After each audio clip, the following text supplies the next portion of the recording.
हाँ बोलेंगे कितने जरूर लगे ना। हेलो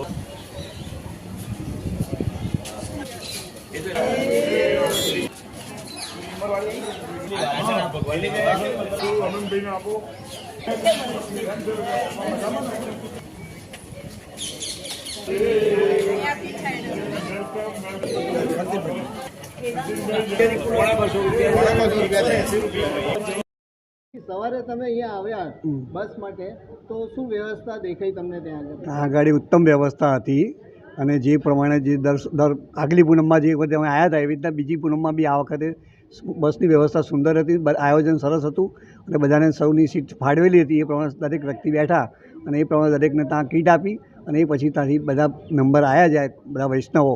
એ પછી ગાડી પૂરી થયા પછી ફૂલ થયા પછી ગાડી ત્યાંથી ઉપાડી. અને શું હતું? એ તો બેગ પેક હતી, ત્યાં ખોલીને જોઈ નથી.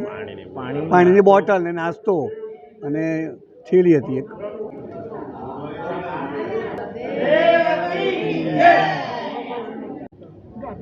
બીજેપી સુંદર કામ કરે છે બરાબર છે તો મારા ફાધર 70 વર્ષથી કી જય.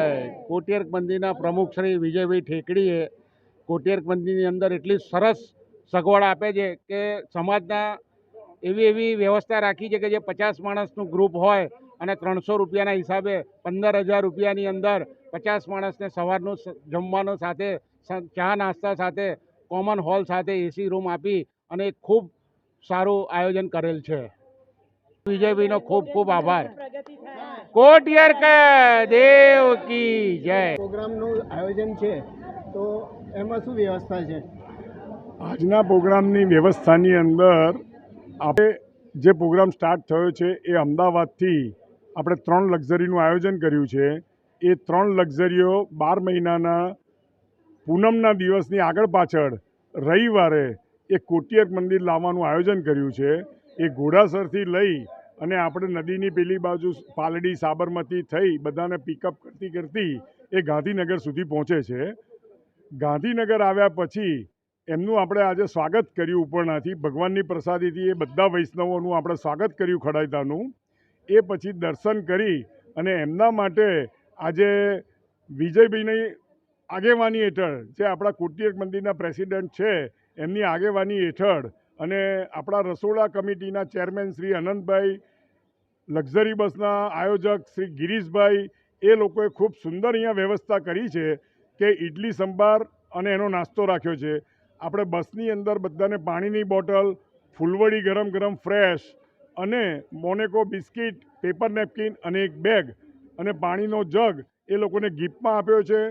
અહીંયા આવ્યા પછી નાસ્તો કર્યા પછી આપણે ગૌશાળાનું એક આયોજન કર્યું છે કે બધા ત્યાં ગૌશાળા જશે.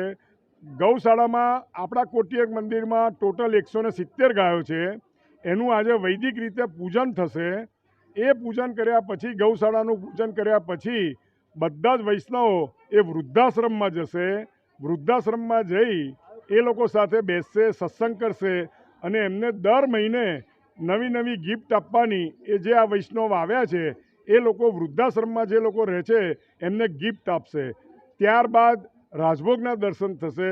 રાજભોગના દર્શન કરી અને સૌ અહીંયા ભગવાનની પ્રસાદી લેશે, રાજભોગનો પ્રસાદ જમશે. અને એ જમ્યા પછી આજનું આયોજન એવું કર્યું છે, નહીં તો બપોરે એક સત્સંગ કરીએ છીએ, પુષ્ટિ માગની ક્વિઝ કરીએ છીએ, હાઉસી રમાડીએ છીએ, એવા પ્રોગ્રામો કરીએ છીએ અને સાંજે પ્રસાદી લઈ અને પાછા અમદાવાદ પ્રયાણ કરીએ છીએ. પણ આજના પ્રોગ્રામની અંદર એક ઉમેરો કર્યો છે કે રાજભોગનો પ્રસાદ કોટિયાર મંદિર લઈ ડાકોર દર્શન, રણછોડરાયના ડાકોર દર્શન કરવા જઈશું પૂનમના. ત્યાં ગાડી ગોટા, દહીં, ચા, કોફીની વ્યવસ્થા કરી છે. ત્યાંથી રસ્તામાં અલીણા બેઠક આવે છે. એ અલીણા બેઠકમાં ફૂલ મંડીનો ઉત્સવ કર્યો છે આજે, અને એ ઉત્સવ નિમિત્તે ત્યાં 200 વૈષ્ણવોનો પ્રસાદનું આયોજન કર્યું છે અલીણા બેઠકમાં. સાંજે 7 વાગે ત્યાં પ્રસાદી લઈ અને અમદાવાદ તરફ અમે પ્રયાણ કરીશું. આ રીતનું આજનું આયોજન કર્યું છે.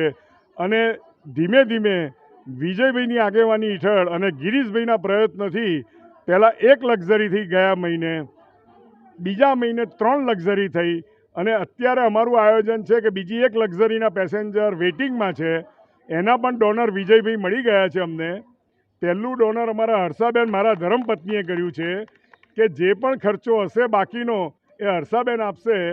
બીજો લક્ઝરીનો ખર્ચો એ આપણા સૌના વડીલ સ્વર્ગસ્થ જયંતિ કાકા અને એમના દીકરા શ્રી વિકેશભાઈ અને શ્રી મયુરીશભાઈ એ બીજી લક્ઝરીનો જે પણ ખર્ચો હશે એ આપશે. અને આજે ત્રીજી લક્ઝરીનો ખર્ચો એ વિજયભાઈ અને ભાવનાબેન એ લોકોએ ત્રીજી લક્ઝરીનો ખર્ચો ઉપાડી લીધેલો છે. આ રીતનું આયોજન થઈ રહ્યું છે. અને લોકોનો જોગ પૂનમ આપણે ડાકોર અને શ્રીનાથજી ભરવા જતા હતા. મારા ઘરમાંથી 70 વર્ષથી ડાકોર પૂનમ ભરાતી હતી. હર્ષાબેનને એક વિચાર આવ્યો કે આપણે કોટિયાર મંદિરમાં આટલું સરસ આયોજન વિજયભાઈએ કર્યું છે, સુંદર બિલ્ડિંગ બનાવી રહ્યા છે, તો વૈષ્ણવને કેવી રીતે લઈ આવવા, એના માટે આ પૂનમ ગ્રુપનું આયોજન કર્યું અને એક નવો વિચાર આપણા સમાજને આપ્યો. અને એ અત્યારે આપણે જોઈ રહ્યા